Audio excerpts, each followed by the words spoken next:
everybody, and welcome back. Today I'm going to go over some common poses in yoga practice and some different modifications and variations that you can do to make this practice better suited for you and your body. So the first thing that you will need is your mat or your area you're going to practice in. And then I have a few props today. So some things around your house, like a couch pillow, a blanket, and a bigger pillow, like your bed pillow.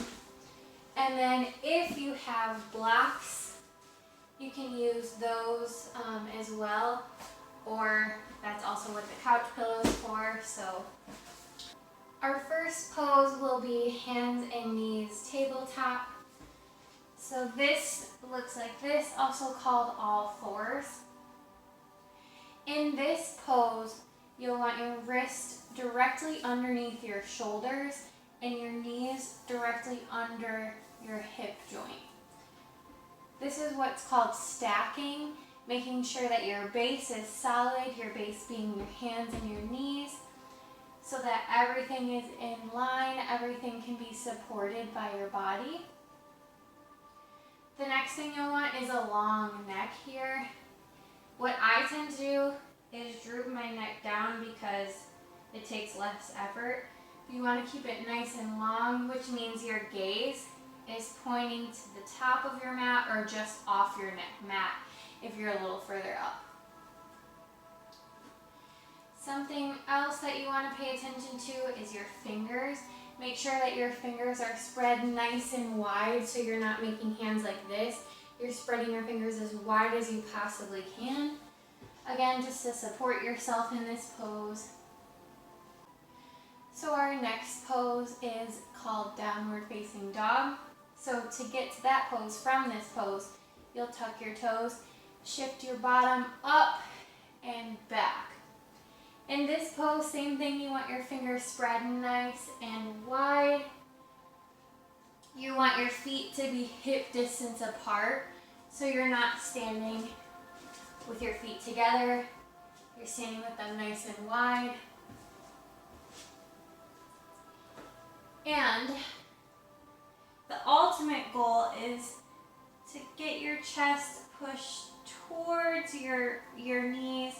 Get a nice stretch in your shoulders, and then your heels towards the ground so that you get a nice stretch in your calf and the back of your legs. But if we're just starting out, we don't have to push our body into that far of a position. We can bend our knees a little bit more, make our feet even wider to support ourselves. Hands nice and solid, fingers wide, so that our downward dog might look a little bit more like this. And then we'll work ourselves up into that position of our heels closer to the ground and our chest towards the mat. So you can come down, shake that out a little bit. And the next pose that we will go over is plank pose or high plank. Again, we'll start fingers nice and wide, wrists directly underneath your shoulders. Step your feet back to the back of the mat. Feet are hip distance apart. And this is your high plank. Shoulders are a little bit rounded here. Flat back, engaging your core. And then the modification here, coming down onto your knees, but still engaging your core, still pushing through your shoulders. And if you have some wrist pain, you can't leave a lot of weight on your wrists for very long, on your hands, you can make fists. So fists for wrists, you'll put the top of your hand onto the ground. That way it's more concentrated support so that you're not putting as much pressure on your wrist. So you can do that in your plank with your knees or all the way up into high plank. The next pose that we will go over is called upward facing dog. So to get to that, from our plank, whether we're in high plank with knees off the mat or knees on the mat, we'll slowly shift our shoulders past our wrists, and you lower all the way down so that your arms are at 90 degrees. If you do that without your knees, it looks like this. If you do it with your knees, same thing. And then upward facing dog is arms all the way straight, toes untucked, knees off of the mat, and your ears are far away from your shoulders. So you feel stretch throughout your back, you feel your chest opening and lifting. So some modifications for this: put your knees on the mat. Or if this is too much for your back, you can go into low cobra. Hands are in line with your breastbone, and you push up just to your chest.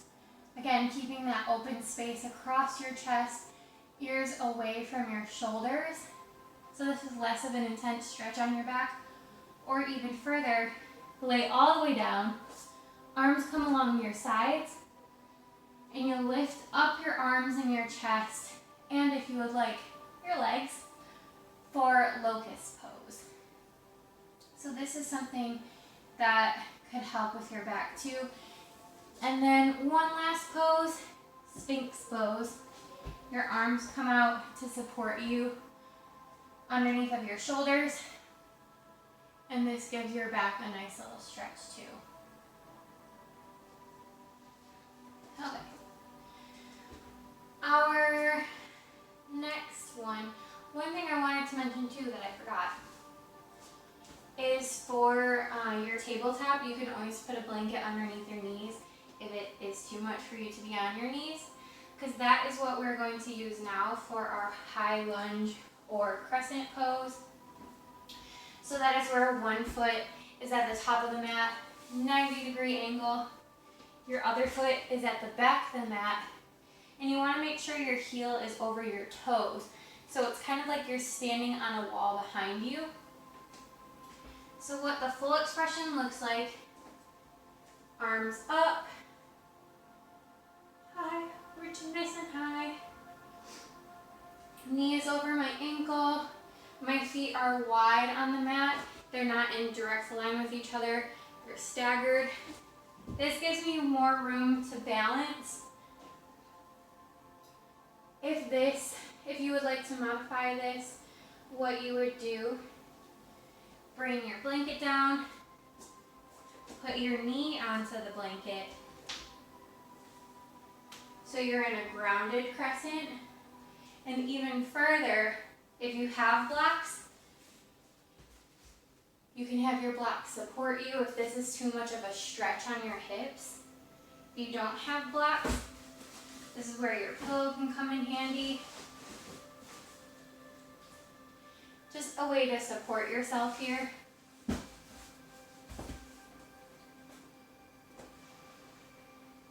Moving into our warrior one. Full expression up like this. So what it looks like is my front leg is again as close to a 90-degree angle as you can get it. I go a little bit further, sink a little bit lower, I'll get there. So my legs are kind of tired today. My back foot is at a 45-degree angle.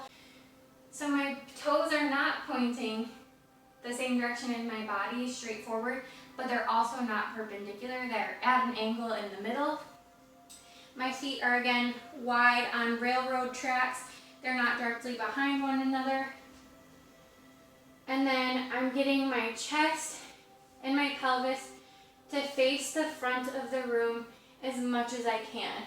So it feels weird because it's not directly in line, but something that helps me with it is grabbing opposite elbows. It kind of forces your shoulders to square off a little bit more. And then keeping your back heel flat, because that's another thing I tend to do, is lift it up when I'm in this pose. So keeping that flat. And here is your warrior one. Warrior two. Back foot is parallel or almost parallel. and I'll explain why. But front foot, again, that 90-degree angle. This one, you're more of on a balance beam type of foot position, so your feet aren't as wide as they were in the two other previous poses. They're more in line with each other. Arms are out to a T. Your gaze is facing over your front arm. Fingers are nice and wide. You feel both your arms pulling in opposite direction. Your lower body sinking into the ground and your upper body lifting towards the sky. So basically you're being pulled in every single direction that you can be. So with your back foot, why I say almost parallel is because typically it is cued that your back foot will be in line with the back edge of your mat. But for me personally, and what I learned in my training, if you let your toes point a little bit more in the direction that your pelvis is going, it can be a little bit more comfortable on your hip. So when I shift my back foot a little bit, if you can see it, and have my toes not directly in line with the back of my mat, but facing more towards that 45-degree angle that we had in Warrior One, not all the way, but closer to that, it's more comfortable on my hip. I feel it's not pulling as much as it is when it is completely parallel to the back of my mat. So that's why I say almost parallel. You find which position is best for you. Play around with it. That's what this video is all about, is finding how to make the poses work for your body, not making your body work for the poses. So our Warrior Two. And then the next pose I'm going to do is a balancing pose, tree pose.